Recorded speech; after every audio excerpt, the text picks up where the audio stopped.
Globalisasyon sa Pilipinas.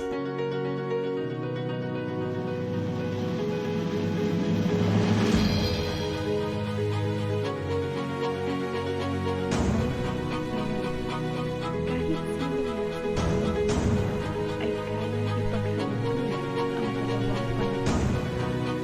Sabi niya, walang ibang magkaisahan kundi ang pagbabago. Ramdam mo ba ito?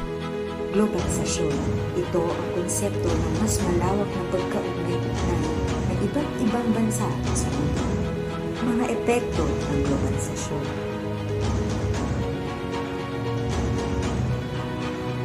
Pagkakasakit.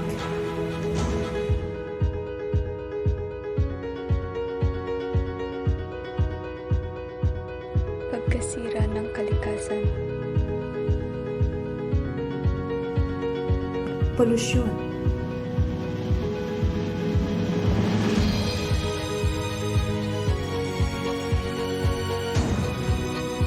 Climate change.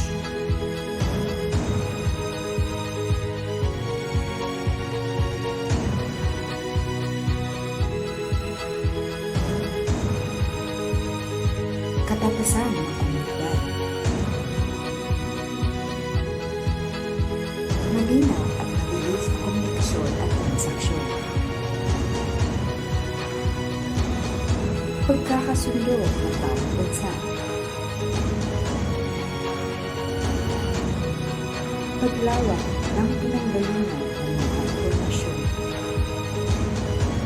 Maging responsable at disiplinado upang buhay ay makasabay sa pag-asenso kahit pa may mga pagbabago sa ating